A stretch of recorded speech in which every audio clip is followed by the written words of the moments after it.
ఇతర వార్తల్లోకి వద్దాం. కృష్ణా జిల్లా తిరువూరులో మహిళా ఏసీటీఓ మండపు పద్మ హల్చల్ చేశారు. ఓ సిమెంట్ షాప్ వద్ద తనిఖీలు చేయాలంటూ హంగామా సృష్టించారు. సిమెంట్ షాప్ నిర్వాహకులు పోలీసులకు సమాచారం అందించడంతో వారు అక్కడికి చేరుకున్నారు. ఈ క్రమంలో పద్మ పోలీసులపై రాళ్లు రువ్వడంతో కలకలం రేగింది. దీంతో పోలీసులు ఆమెను బలవంతంగా స్టేషన్కు తరలించి బంధువులకు సమాచారం అందించారు. అయితే గత కొంతకాలంగా పద్మ మానసిక పరిస్థితి సరిగా లేదని బంధువులు చెబుతున్నారు. నా ఉద్యోగమే ప్రొటెక్షన్, ఆన్ డ్యూటీ మీద వచ్చినప్పుడు ఇంకా ప్రొటెక్షన్ అంటే అధికారం మీద వచ్చాను, అది నా విధి, నా జాబ్, నా బాధ్యత. ఇంకా ప్రొటెక్షన్ ఏంటంటే ఇప్పుడు మీకు ఎంతమంది ప్రొటెక్షన్ కల్పించాలి? గన్మెన్లు కావాలి, మీకు కూడా మీకు కావాలంటే కావాలండి. నేను అడిగినా నా ప్రొటెక్షన్ కావాలనే వద్దు వద్దంటే జీప్లో వేసుకొచ్చి తన్ను కూడా తీసుకొచ్చారు. అదొక తప్పు, మళ్ళీ ఇక్కడ కూర్చోబెట్టడం ఇంకో తప్పు.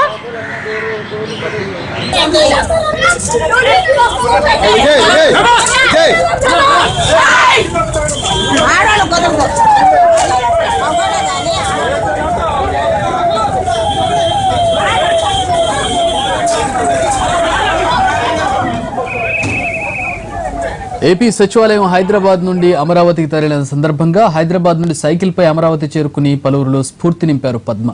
అటువంటి ఉద్యోగిని ప్రస్తుతం ఈ విధంగా వ్యవహరించడం ప్రభుత్వ వర్గాల్లో చర్చకు దారితీసింది. మంచి ఉద్యోగిగా పేరు తెచ్చుకున్న పద్మకు ఏమైందోనని ఆందోళన చెందుతున్నారు ఇతర ఉద్యోగులు.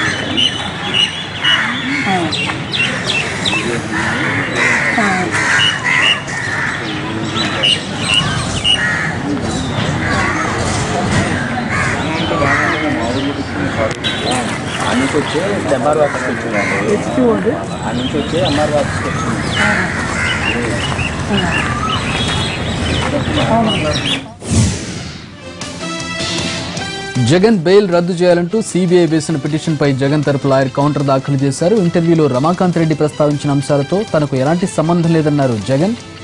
బెయిల్ రద్దు పిటిషన్ కొట్టివేయాలని కోరారు. రమాకాంత్ రెడ్డి కేసు గురించి ఎక్కడా మాట్లాడలేదని, కేవలం సిబిఐతో జరిపిన సంభాషణలను మాత్రమే ప్రస్తావించారని కౌంటర్లో పేర్కొన్నారు జగన్. తదుపరి విచారణను ఈ నెల 21కి వాయిదా వేసింది సిబిఐ కోర్టు.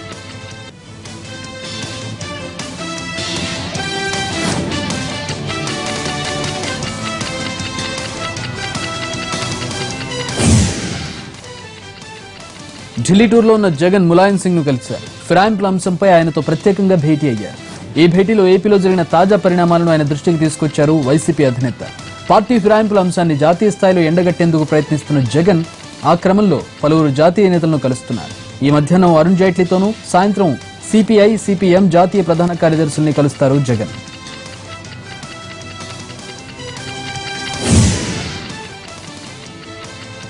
ఏపీ ముఖ్యమంత్రి చంద్రబాబు వరంగల్లో పర్యటించారు. హన్మకొండలోని విష్ణుప్రియ గార్డెన్లో జరిగిన ములుగు మాజీ ఎమ్మెల్యే సీతక్క కుమారుడి వివాహానికి బాబు హాజరయ్యారు. వరంగల్ ఆర్ట్స్ కళాశాల మైదానంలోని హెలీప్యాడ్ వద్ద దిగిన చంద్రబాబు అక్కడి నుండి నేరుగా ఫంక్షన్ హాల్కు చేరుకున్నారు. అక్కడ నూతన వధూవరులను ఆశీర్వదించి శుభాకాంక్షలు తెలిపారు. సీఎం వెంట రేవంత్ రెడ్డి, ఎల్ రమణ సహా పలువురు టీడీపీ నేతలున్నారు. చంద్రబాబు పర్యటన సందర్భంగా వరంగల్ అర్బన్ పోలీసులు భారీ బందోబస్తు ఏర్పాటు చేశారు.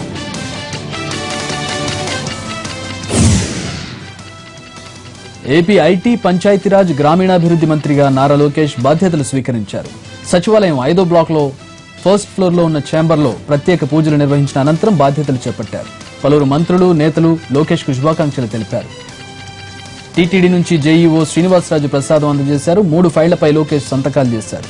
ఏడాదిలో ఉపాధి హామీ పథకంలో 50 రోజులు పనిచేసిన కుటుంబాలను భవన నిర్మాణ కార్మికులుగా గుర్తించే ఫైల్పై ఆయన సంతకం చేశారు. దీనివల్ల 30 లక్షల మందికి ఇన్సూరెన్స్ ప్రయోజనం కలుగుతుంది. అన్ని గ్రామాల్లో ఎల్ఈడీ దీపాల ఏర్పాటుపై ఫైల్ కూడా సంతకం చేశారు. పంచాయతీరాజ్ ద్వారా అన్ని గ్రామాల్లో ఘన వ్యర్థాల నిర్వహణకు సంబంధించిన మరో ఫైల్ పైన లోకేష్ సంతకం పెట్టారు. ఏ గ్రామంలోనూ తాగునీటి సమస్య రాకుండా చర్యలు తీసుకుంటామని హామీ ఇచ్చారు.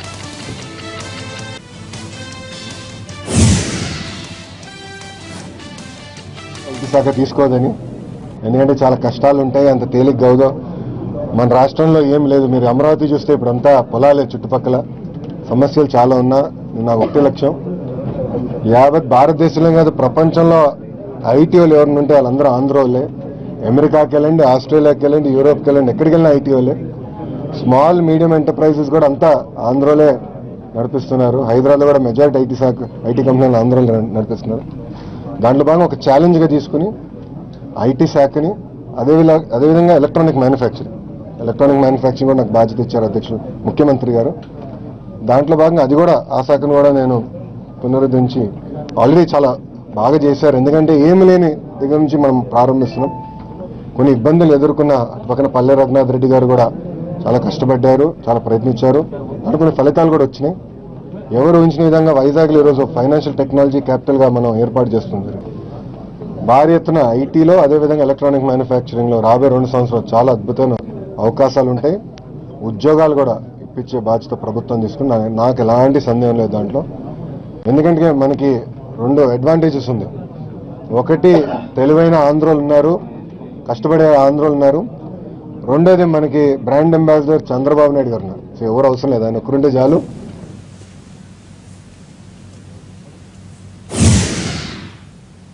బులెటిన్ ఒక బ్రేక్ తీసుకుందాం. Stay tune.